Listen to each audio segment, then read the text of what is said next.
Hello, beginning FACS. We are going to have a great time today starting our Mexican unit. We're going to start it off by making some homemade tortillas. Now, I'm sure that there are lots of different recipes. I found a recipe that had everything that I had in my pantry, so I didn't have to go buy different items. So that's why I chose this recipe. If you've got a better one, you go for it. All right, to start off, we are going to do 2.5 cups of flour. On this one, it is really important that we do go ahead, fluff our flour, and measure it exact. While this is going on, I boiled over a cup of water so that if I didn't get to it quick enough, that I wouldn't end up with not enough water because of evaporation and steam. So we will need to measure our water when it gets to that point. I've got 1 cup, and then overfill it to get the 2nd cup, and then I need 1/2 of a cup. Now, one of the things with this is we are going to do most of the work with our hands. So it's really important that you are careful because we are going to be working with boiling water. Put in a teaspoon of baking powder. I use the lid to level off my baking powder. It's a great tool there. Then we're going to put 1/8 of a teaspoon of salt. We all know that salt makes everything better. I don't have 1/8 of a teaspoon, so I'm going to do 1/2 of a 4th, which becomes 1/8. The last thing that's going to go into this is a tablespoon of shortening. This is one of those times that we don't really get to do water displacement because we're doing so little shortening. So I'm just going to go ahead, measure out my tablespoon of shortening, and put that in there. Okay, now the next thing it says that we need to cut our shortening in. I'm going to do this with my hands. What I'm doing is I'm taking the flour and smashing the shortening so that it doesn't stick to my fingers. I'll show you up close up.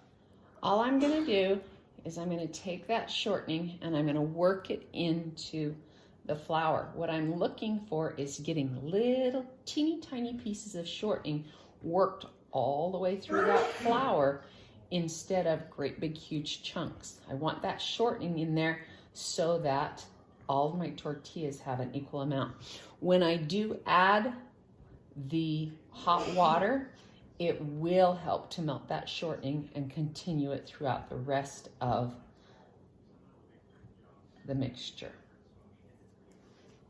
I have my boiling water. I want 3/4 of a cup, so I'm going to pour the water into my measuring cup. And then I get down on level. Wow, I could not have done that better to get my 3/4 of a cup.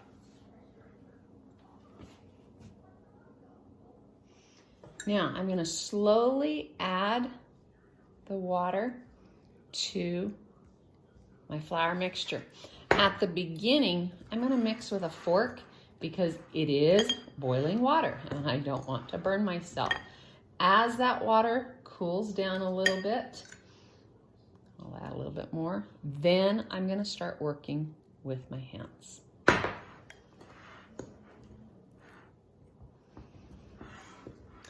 The other reason that I always make a little bit more water is because if I get to a point and I have added my 3/4 of a cup of water and it's not enough water, I still have some boiling water to add to make it the correct consistency. Really encourage you to try this recipe because it is a very basic recipe. There's not a whole lot of weird ingredients in there, And you're gonna find that it is absolutely so much fun. When my kids were little, I would do this at home, and they thought it was so fun to make their own tortillas. For those of you that babysit, this is a great babysitting tool because it takes some time. I can tell I'm going to have to add a little bit more water because I'm not sticking together yet, so I'm gonna add a little more water. Again, when I add the water, I wanna do just a little bit at a time because I do want to be able to work this with my hands so that it's not sticky. Tortilla dough is a very dry dough. I'm not gonna need to put any flour. All right, so now that I've got my water in, I can start working the dough. It's not quite so hot now. I can start working that dough with my hands. I'm gonna put that on the countertop, and I'm gonna use the palms of my hand to work that. So my goal here is to get all of this flour worked into my dough. I fold, I smash, I fold, I smash. Every once in a while, I'll gather everything back again, fold and smash.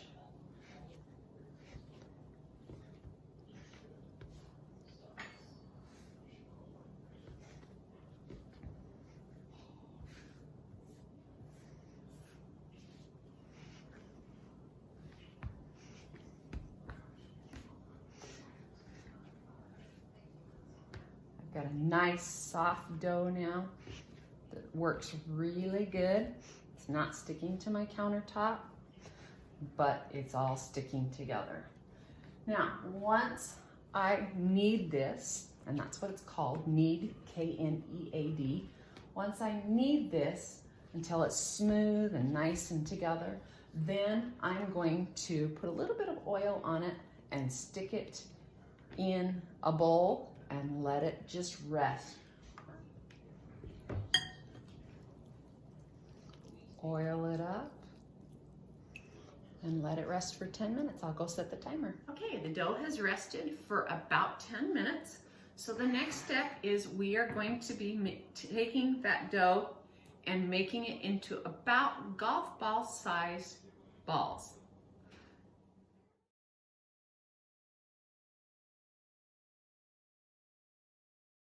So that made about 15 golf ball size balls of dough.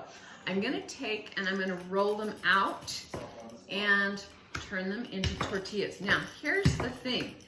You need to make these as close to paper thin as you can possibly get them because they have baking powder in them.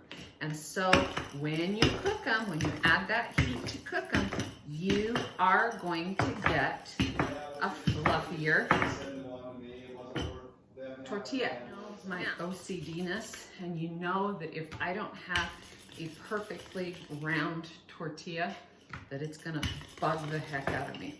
So one of my students one time came up with the perfect idea to make a perfectly round tortilla.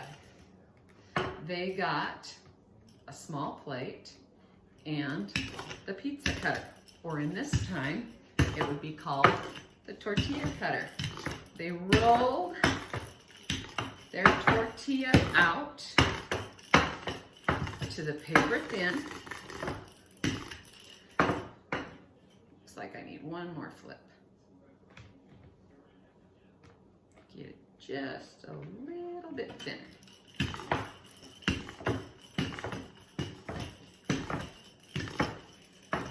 And then they laid that plate down and drew around.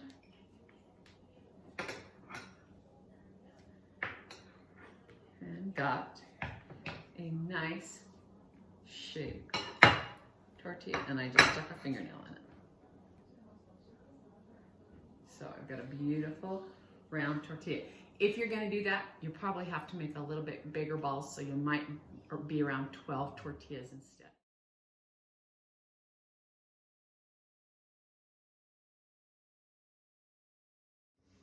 Okay, so I warmed my pan up. It's on a low temperature. What I'm looking for is I'm looking to get each of these just cooked. I don't want to make them too cooked, but I want to make sure that they're cooked all the way through, and I don't want them to cook too hot or too long because they will get crusty or more like a chip instead. So I'm gonna cook it, and I do all my flipping with my hands.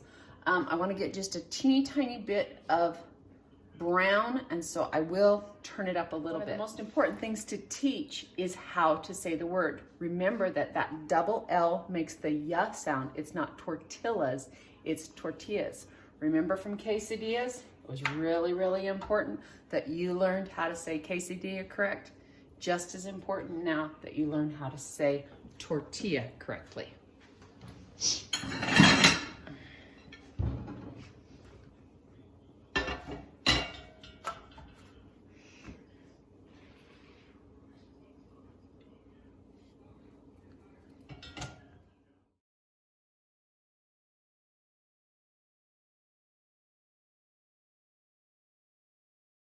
I've got a beautiful tortilla here. It's got just a teeny tiny bit of brown on it.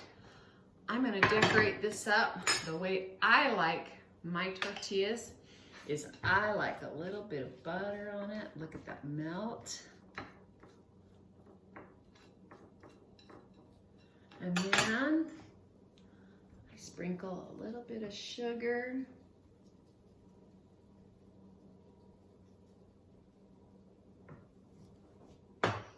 And a little bit of cinnamon. So I'm ready to try out my tortilla. It's got butter, sugar, and cinnamon on it. Best way to eat a fresh tortilla.